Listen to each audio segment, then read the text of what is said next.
ये जो कचरे के डब्बे सरकार ने बांटे थे घर घर में, उसने देश की पॉल्यूशन को कम करने में कितना बड़ा रोल प्ले किया है? कुछ भी नहीं। कुछ बेशरम लोग आपको इंटरनेट पे ऐसे भी मिल जाएंगे जो ये चीज़ कहेंगे कि ये गरीबों की चीज़ सिविक सेंस है ही नहीं।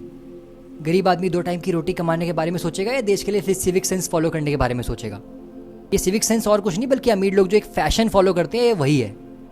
इतनी इलॉजिकल बातें इंटरनेट पे, इतनी ज़्यादा लाइक्स और व्यूज़ होते हैं इन बातों पर, कोई भी सेंस नहीं बनाती ये बातें। क्योंकि अगर देश को साफ रखना एक प्रिविलेज, एक फैशन हो सकता है, तो ऐसा देश जापान और सिंगापुर की तरह बन जाना चाहिए था आज तक। क्योंकि हमारे यहाँ के लोग तो अपने आप को सब चीज़ों से बेस्ट ही मानते हैं। इंडिया के पास बेस्ट जेनेटिक्स हैं, इंडिया के लोग वर्ल्ड में सबसे बेस्ट होते हैं, लेकिन ओलंपिक में मेडल्स सबसे नीचे, वर्ल्ड कप्स सबसे कम, एयर क्वालिटी इंडेक्स सबसे पीछे, सबसे बेकार सिटीज़। हर चीज़ में गवर्नमेंट को ब्लेम कर देना या म्यूनसिपैलिटी को ब्लेम कर देना, ये ब्लेम गेम खेलना काफ़ी आसान होता है। पर खुद पे रिस्पॉन्सिबिलिटी, खुद को मिरर में रख के ये चीज़ अपने आप से पूछना कि हम क्या करते हैं, हम वो छोटे छोटे स्टेप्स लेते हैं जो देश को साफ करने में हेल्प कर सकता है, तो आपको आंसर ज़रूर मिलेगा।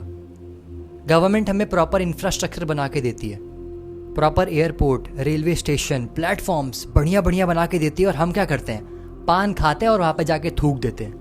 कोई फॉरेनर यूट्यूबर आता है, वीडियो बनाता है, वीडियो वायरल, इंडिया के खिलाफ रेसिज्म और ज़्यादा होता है। इसमें गलती किसकी है? क्या सरकार का कोई आदमी जाके वहाँ पे पान खा के थूक रहा है? सरकार ने तो उल्टा डस्टबिन लगा रखे हैं वहाँ पे, ब्रांड न्यू वाइट टाइल्स लगाती है। इंडिया की गवर्नमेंट हर साल 5000 करोड़ रुपये स्पेंड करती है खाली पान की पीक साफ करने के लिए।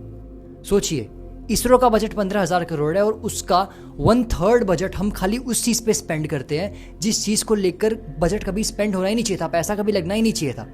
हम पान की थूक साफ करने के लिए 5,000 करोड़ रुपए हर साल खर्च करते हैं। हमारा देश किस डायरेक्शन में जा रहा है ये तो सोचने की भी ज़रूरत नहीं है। वो क्या लगता है, पान मसाला वाली कंपनीज के पास इतने सारे पैसे कैसे आते हैं कि ये बड़े बड़े एक्टर, सलमान खान, शाहरुख खान, ऐसे बड़े बड़े एक्टर्स को बोलो जुबा केसरी बोलने के लिए हज़ारों करोड़ रुपए दे देती है? हमारी गवर्नमेंट इन टबैको प्रोडक्ट्स के ऊपर भले ही कितना ज़्यादा टैक्स लगा दे, लेकिन हमारे देश के लोग ये टबैको प्रोडक्ट्स खाना कभी बंद नहीं करेंगे, क्योंकि ये एक नशा है। और इस चीज़ से छुटकारा पाने के लिए गवर्नमेंट हर साल इन प्रोडक्ट्स के ऊपर कई % का टैक्स लगाती है। आज अगर सिगरेट आज के टाइम पर एक सिगरेट 50 रुपए की भी हो जाएगी ना, तो हमारे देश के ईमानदार नागरिक लोग देश की GDP को बढ़ाने के लिए वो सिगरेट खरीद के ज़रूर पियेंगे। और हाँ, अगर आप ये सोचते हो ना कि आप एक अच्छा इंसान बन के, एक अच्छा इंडियन सिटीजन बन के एक गलत आदमी को कॉल आउट करोगे कि भाई तू पब्लिक प्लेस में खड़े होकर सिगरेट क्यों पी रहा है, तू पान खाकर ज़मीन पे क्यों थूक रहा है, तो ये गलती कभी गलती से भी मत कर देना। क्योंकि अगर आप एक गलत इंसान को गलत काम करने के लिए कॉल आउट कर देते हो, तो इंडिया के अंदर भीड़ पहले आपको पीटेगी। गलत काम करने वालों के अंदर आज लॉ इन्फोर्समेंट का बिल्कुल भी डर नहीं है। लॉ एंड ऑर्डर की तो धज्जियाँ उड़ा रखी है इंडिया के अंदर, क्योंकि पैसे देकर कोई भी काम हो सकता है।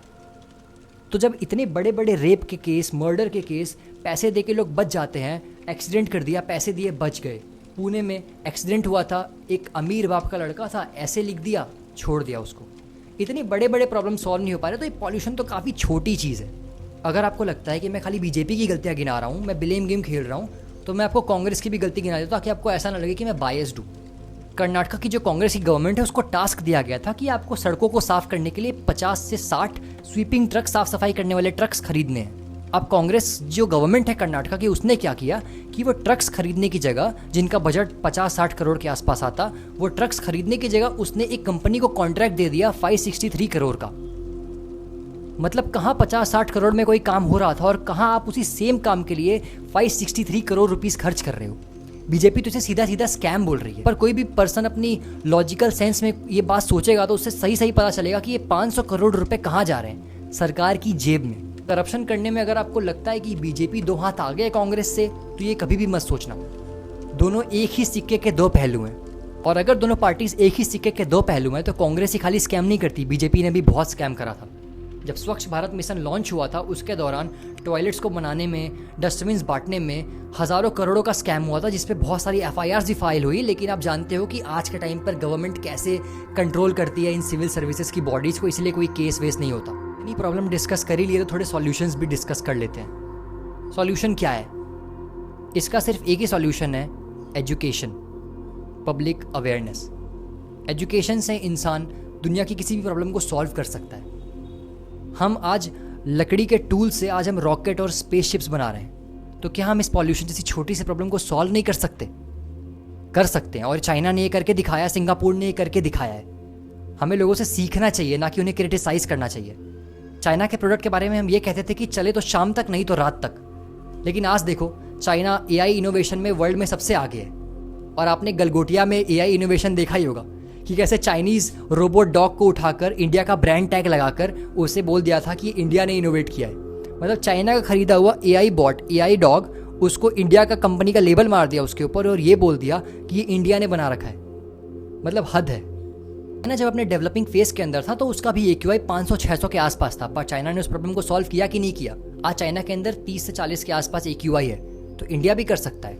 इंडिया के पास भी इनोवेशन की पावर है, लेकिन हम करना चाहे तो, गवर्नमेंट उस चीज़ के ऊपर फोकस करे तो। ऐसा नहीं कि वहाँ की CM दिल्ली की जो है वो कह देती है कि AQI टेम्परेचर है, हम AQI को किसी भी इंस्ट्रूमेंट से नाप सकते हैं। ये मेंटालिटी लेके हम चलेंगे तो हम कहीं नहीं जा रहे। फ्यूचर में हमारा AQI और बढ़ने ही वाला है। तो AQI को नॉर्मलाइज करने की जगह पर उसको एज अ इमरजेंसी देखना चाहिए, नेचुरल हजार्ड की तरह देखना चाहिए। भाई इसे सॉल्व करो, ये बहुत दिक्कत है, क्योंकि आज के टाइम पर आप सांस ले रहे हो तो बड़े आराम से ले रहे हो, लेकिन आने वाले फ्यूचर में जब लंग कैंसर इंडिया में खांसी जुकाम जितना कॉमन हो जाएगा तब आप सोचोगे कि उस टाइम कोई स्टेप क्यों नहीं लिया था। सिंगापुर जब आज़ाद हुआ था तो वो इंडिया से भी गरीब था, लेकिन वहाँ की गवर्नमेंट ने ये देखा कि आने वाले टाइम के अंदर, फ्यूचर के अंदर अगर हम साफ सफाई पर, अपनी डेवलपमेंट पर ध्यान नहीं देंगे तो बाकी देश भी हमसे रिलेशन बनाना नहीं चाहेगी। इसलिए सिंगापुर, इतनी मेहनत की सिंगापुर ने, इतने कड़े लॉ एंड ऑर्डर्स लगाए गए फॉर पोल्यूशन, फॉर डेवलपमेंट, कि आज सिंगापुर वर्ल्ड की फास्टेस्ट ग्रोइंग इकोनॉमी बन चुकी है। इंडिया से कम मैन पावर, इंडिया से कम इनोवेशन, इंडिया से कम बजट, फिर भी डेवलपमेंट इंडिया से कई गुना ज़्यादा। ऐसा क्यों होता है? क्योंकि अगर सिंगापुर में सरकार किसी काम को करने के लिए 1 रुपये भेजती है तो वो काम को होने तक वो 1 रुपये पूरा खर्च होता है। लेकिन इंडिया में अगर गलती से सरकार ने 1 रुपये भेज दिए किसी काम को करने के लिए तो बीच में ही वो घिस जाता है, लोग अपनी अपनी जेबें भर लेते हैं। 40 पैसा म्यूनसिपैलिटी वालों के पास, 50 पैसे नेता के पास, 10 पैसे की रोड बनती है जिसमें लोग गिर के मर जाते हैं। के टाइम पर जहाँ बाकी कंट्रीज़ अपना मार्स पे स्पेसशिप भेजने के बारे में सोच रही है, मार्स पे सिविलाइजेशन बचाने के बारे में सोच रही हैं, उस टाइम पर India poverty, malnutrition, low literacy rate, unemployment, air pollution, land pollution, water pollution, ऐसी कई सारी प्रॉब्लम से जूझ रहा है। इस देश में नदी को सिर्फ नदी मानते हैं, वहाँ की नदियाँ ज़्यादा साफ हैं। और जहाँ इंडिया में नदी को माँ मानते हैं, हवा को, नेचर को भगवान मानते हैं, सबसे खराब हालत उसी देश की है। आज के टाइम पर अगर इन सब चीज़ों को लेके कड़े कदम नहीं उठाए गए, गवर्नमेंट थोड़ी भी अवेयर नहीं हुई, वो ऐसे ही पेड़ों को कटने दे रही है, सड़क पे जो कचरे फैले हुए हैं उसको लेकर कोई कड़े रूल नहीं लगा रही है, प्रॉपर फाइन नहीं मार रही है, तो कुछ नहीं हो सकता देश का। हम आगे 50 साल तक भी ऐसे ही रहने वाले हैं, कहीं नहीं जा रहा है इंडिया। अगर आप मेरी कही गई एक भी बात से सहमत नहीं है तो आप उसको एक बार फैक्ट चेक कर लेना, और अगर आपको लगता है कि मैं सही बोल रहा हूँ या मेरा ओपिनियन सही है तो चैनल को सब्सक्राइब कर दो।